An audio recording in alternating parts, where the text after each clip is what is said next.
नमस्कार साथियों, मेरे YouTube चैनल पर शिक्षा विभाग से संबंधित नवीनतम अपडेट्स पाने के लिए सब्सक्राइब कीजिए, बेल आइकन को प्रेस कीजिए और ऑल नोटिफिकेशन को ऑन करके रखें, जिससे नवीनतम अपडेट्स आपके मोबाइल पर तुरंत मिल सके। साथियों, RKSMB के अभ्यास सत्र शुरू हो चुके हैं, प्रैक्टिस सेशन शुरू हो चुका है और अभी काफ़ी लोगों को काफ़ी समस्याओं का सामना करना पड़ रहा है। तो इसके संदर्भ में कुछ आपके लिए इन समस्याओं का समाधान है। तो ये इस प्रकार से है, देखिए कुछ प्रश्न हैं और उनके जवाब है जो कि आप पूछ रहे हैं लगातार। पहला प्रश्न है, एक शिक्षक को अभ्यास चरण में क्या करना चाहिए? तो यहाँ दे रखा है 5। साथियों, 5 से 10 अभ्यास पेपर प्रिंट करें, पेपर पर टिक करें और RKSMB के ऐप में अपलोड कर दें। तो ये आपको यहाँ पर काम करना है। और इसी के साथ ही दूसरा जो काम है, देखिए दूसरा प्रश्न भी है, अभ्यास चरण क्यों लागू किया गया है? तो यहाँ पर देखिएगा स्कैनिंग प्रक्रिया इस बार थोड़ी बदल गई है। यह अभ्यास चरण केवल शिक्षकों को स्कैनिंग से परिचित कराने के लिए है और क्योंकि इस बार AI टेक्निक से जो कि हमारा अभ्यास सत्र है और इसी के साथ ही आगे की प्रक्रिया भी AI टेक्निक से ही है, तो हमें इसका ध्यान रखते हुए सारा काम बहुत सावधानी से करना पड़ेगा, जिससे कि आगे हमें समस्या नहीं आए। आगे दे रखा है, प्रश्न पत्र में भाषा समझ में नहीं आ रही है। ये पेपर केवल, देखिए साथियों इसका थोड़ा सुनिएगा आप, ये पेपर केवल शिक्षकों को ऐप में बदलाव का अनुभव कराने के लिए है। भाषा का इसमें कोई मोल नहीं है। आप पेपर की भाषा पर ध्यान न दें। प्रैक्टिस पेपर की भाषा ऐसी ही है दी गई है ताकि रियल पेपर और प्रैक्टिस पेपर को लेकर चिंतित न हो। इस पेपर का उद्देश्य केवल जो OCR स्कैन का अभ्यास कराना ही है।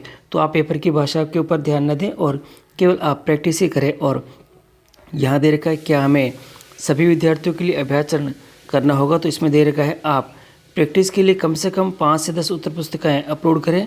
आप खुद OCR भरें या स्कैन करने का अभ्यास करें, जिससे कि आप ये सारी प्रक्रियाएँ कर सकेंगे। और साथियों, यदि आपने स्कैनिंग की प्रक्रिया अगर नहीं समझ में आ रही है तो मैंने अपना वीडियो बना रखा है, जो कि ऊपर आपको अभी एरो के निशान दिखाई दे रहा है, उसके ऊपर आई बटन है।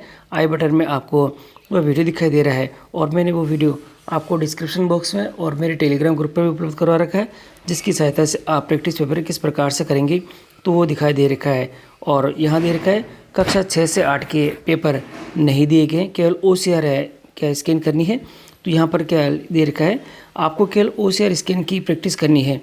Question paper is not required, इसमें आपको क्वेश्चन पेपर की कोई ज़रूरत नहीं होगी। आप खुद OCR भरें और स्कैन करने का अभ्यास यहाँ पे करें।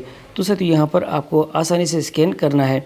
और यहाँ दे रखा है क्या आप अभ्यास सत्र 100% करना है? तो यहाँ दे रखा है नहीं, इसकी कोई आवश्यकता नहीं। ये केवल एक अभ्यास सत्र है। इसमें प्रत्येक शिक्षक को कम से कम 5 से 10 OCR स्कैन करनी है।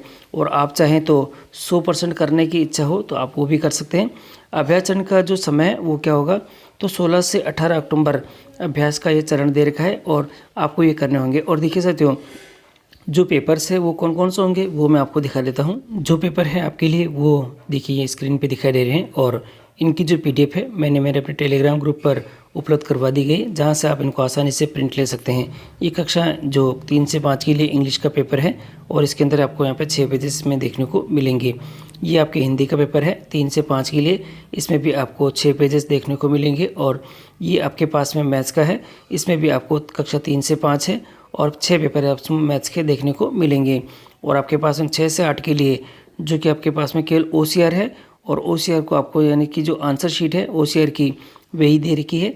तो आपको यहाँ पे इसके अंदर में 2 पेजेस देखने को मिलेंगे और आप थोड़ा ध्यान दीजिएगा। देखिए हर एक जो आपके पास में जो OCR दे रखी होगी और उस OCR के अंदर आपको इस प्रकार से जो QR कोड है वह आपको देखने को मिलेंगे। और इस बार QR कोड चारों कोनों के ऊपर दे रखे हैं और बीच में भी एक नए तरह से QR कोड दे रखा है। और ध्यान रखिएगा, आप जब भी कभी प्रैक्टिस पेपर कर रहे हैं तो स्कैनिंग आप एकदम यानी कि पेपर एकदम साफ स्वच्छ होना चाहिए, किसी प्रकार का इसके अंदर विरोधाभास नहीं होना चाहिए साथियों। और RKSMB के ऐप पर फ़ोटो अपलोड करते समय ध्यान रखने योग्य बातें हैं। देखिए आपको थोड़ा सा ध्यान रखना है, आपको विद्यार्थियों की फ़ोटो किसी भी प्रकार से अपलोड नहीं करनी है। गलत कक्षा विषय की फ़ोटो आपको बिल्कुल भी अपलोड नहीं करनी है, ध्यान रखिएगा।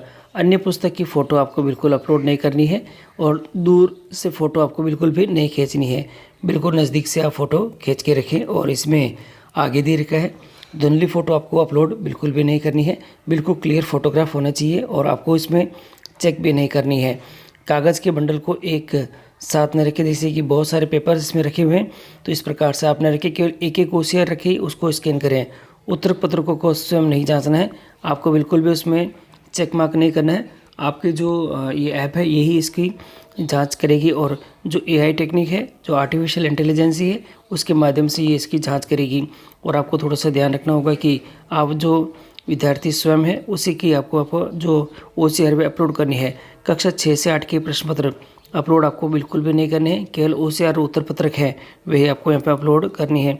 केवल उत्तर पत्र की स्पष्ट और सीधी फोटो ही आपको अपलोड करनी है। तो इन सभी बातों को ध्यान रखते हुए आप आपकी जो ऐप है उसके ऊपर यहाँ पे काम करें साथियों। और जब कभी आप ऐप को बार बार खोलते हैं तो वो लॉगिन नहीं हो रही है, यानी कि ऑप्शन उसमें अवेलेबल नहीं है, तो आप यहाँ पे एक काम करें, जब भी कभी इस ऐप के ऊपर आपको लॉगिन की समस्या आ रही है तो आप इसको एक बार पुनः लॉग आउट कर लें और अपडेट करने के बाद इसको पुनः लॉगिन करके देखें, क्योंकि थोड़ा सा सर्वर की प्रॉब्लम हो सकती है।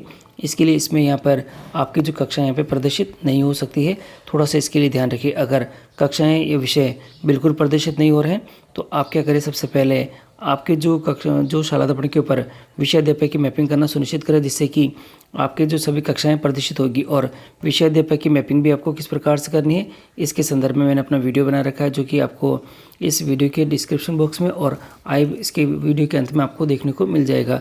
और फिर भी कोई समस्या है तो कमेंट बॉक्स में कमेंट करें, जिससे कि आपकी प्रत्येक समस्या का समाधान शीघ्र किया जा सके।